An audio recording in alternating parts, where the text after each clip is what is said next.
Farah Nodiana binti Muhammad Salim Mazuki, and I am from MBA1115J, and my ID student is 2018231674, and we are here to present about the impacts of COVID-19 in the tertiary sector.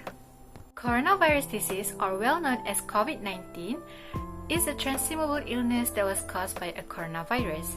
It was first reported at Wuhan City, Hubei Province, China on 12 December 2019. And then, the virus was spread all around the world, including Singapore, USA, Italy, Taiwan, and Malaysia as well. First case of COVID-19 was first traced in Malaysia is on 25th January 2020. There are 3 Chinese locals who had a close contact with an infected person from Singapore, and they were quarantined and get treated at Hospital Sungai Buloh, Selangor, Malaysia. And subsequently, the first confirmed case of COVID-19 is on 4th of February 2020. According to Ella Van Loo, who is the director of International Labour Organization, she stated that the health workers and public emergency services in transport and food supply provide essential service while being exposed to the infection. Besides that, she also stated that economic sectors such as manufacturing, agriculture, tourism, and the cultural sectors were highly affected by the pandemic of COVID-19. There are so many economic sectors that were affected by the pandemic of COVID-19 in the tertiary sector, but however, in this video, we only choose 3 economic sectors that were affected in the tertiary sectors in Malaysia, which are education sectors, financial institution, as well as airlines industries.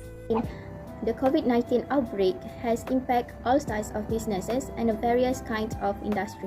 The higher education sector also not affected by being affected by a pandemic of COVID-19. Across the world, lecturers and students need to move the learning process to the online distancing learning, where the lecturer and student have no chance to interact with each other in face-to-face interaction. The most negatively affected by a pandemic of COVID-19 is the student itself. It is because their quality of teaching will be compromised, and as a student, they are no longer enjoy the interaction in a lecture halls and a tutorials room. Students also are exposed to a mental stress and a financial concern. It is because they need to subscribe a better internet plan to minimize a disruption during online classes. The next impact of COVID-19 is on the employees in the tertiary education sector. Lecturers and teachers need to learn to be comfortable with online teaching, and they also need to navigate technical challenges of online classes to minimize the disruption during learning process. The employees also exposed to the mental stress because they need to marking online tests, quizzes, and assessments of their students. They also need to be more responsive to the students' queries about the online tests or assessment to ensure the student did not misunderstanding about their task during the online learning process. Lastly, the impact of COVID-19 is a financial pressure on university. Like any other businesses and industry, college and university also facing a financial pressure due to the NCO movement control order.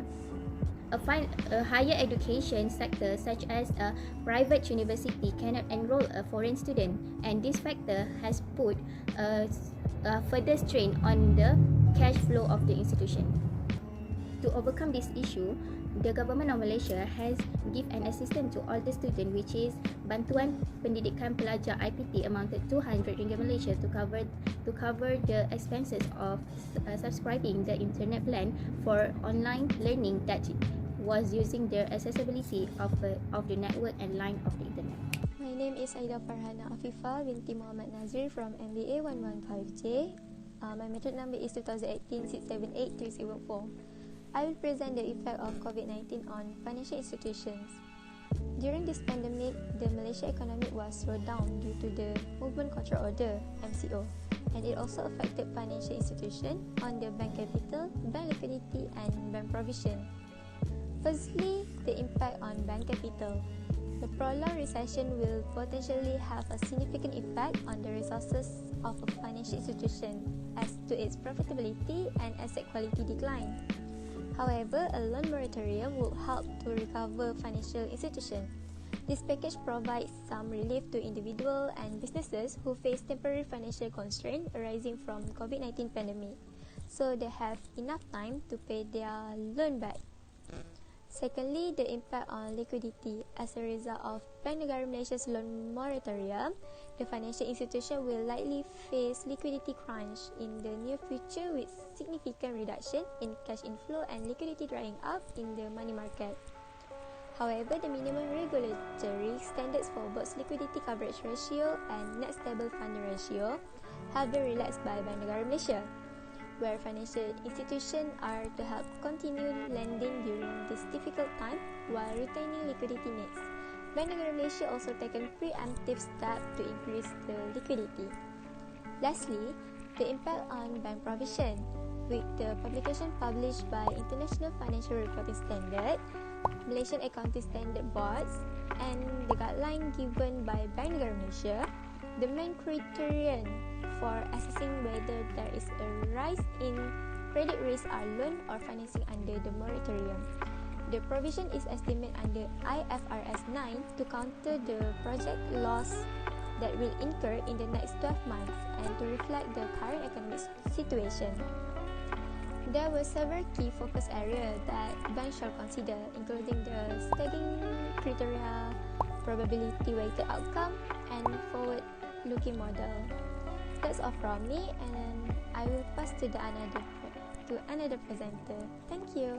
And Assalamualaikum. My name is Nur Shafira binti Muhammad Isa. Today I will present about impact of COVID-19 on Malaysia airline industry. Okay, firstly, since MCO Movement Control Order on 18 March, airlines company nationwide has been forced to halt their operation because COVID-19 has spread all around the world. Therefore, Malaysia-based airline has incurred losses, which is 10.9 billion from Malaysia-based airlines such as AirAsia and Malindo, and another 2.1 billion from Malaysia operator, including Malaysia Airport Holding Berhad MAHB and Senai Airport Holding. Secondly, how to overcome the impact of COVID-19 on Malaysia Airlines industry.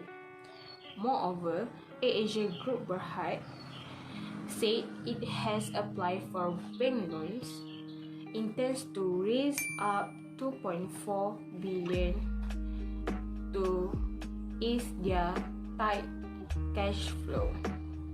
AirAsia adds, on the other hand, restructuring plan by wiping out 63.5 million worth of debt and slashing its share capital by 90% in order to save their business. Last but not least, the government initiative is introduced 2020 economic stimulus package.